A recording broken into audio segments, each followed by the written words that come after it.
Olá! Entramos na nossa quarta semana de atividades e a temática da quarta unidade é inovação. Inovação é uma palavra que está em uso hoje, a gente tem palestras, cursos, formações e muitas possibilidades e muitos exemplos de inovação da sala de aula, de reinvenção da escola, de reinvenção da universidade com a questão da cultura digital, dos espaços maker,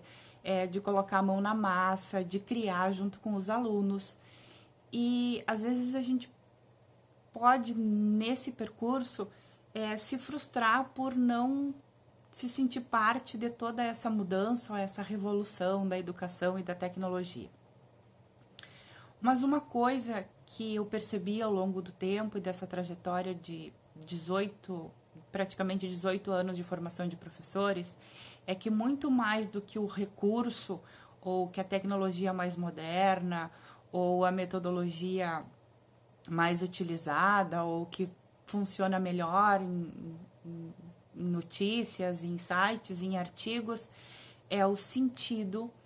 que nós conseguimos atribuir a cada atividade que a gente desenvolve. A motivação que a gente tem para desenvolver aquelas atividades e o quanto a gente acredita que aquele movimento de escolha de uma estratégia, de uma ação pedagógica, vai interferir no processo de aprendizagem de outro ser humano. Porque a gente percebe muitos relatos e muitos recursos com o uso da tecnologia, mas os editores de texto, os editores de criação de imagem, eles não mudam muito na maioria das vezes. Eles são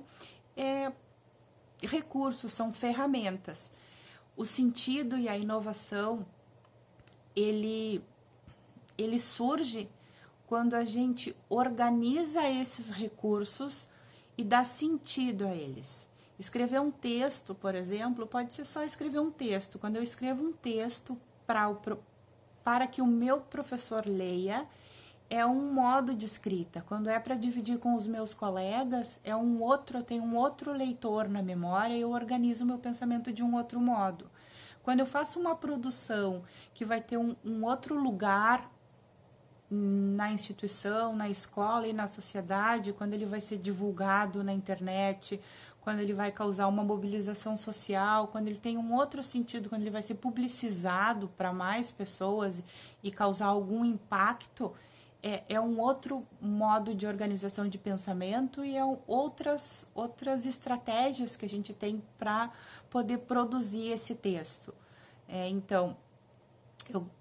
gostaria de compartilhar com vocês que o importante, ou um dos fatores muito importantes na escolha das metodologias, ou da metodologia que vocês vão optar para organizar a prática de vocês, para organizar os tempos e os espaços da sala de aula, é considerar, primeiro, como vocês entendem que aquele grupo de alunos, de estudantes aprendem, como se dá o processo de aprendizagem daquele grupo e quais são as estratégias que eu, enquanto professor, posso eleger para potencializar o aprendizado de cada um e de cada uma na minha sala de aula.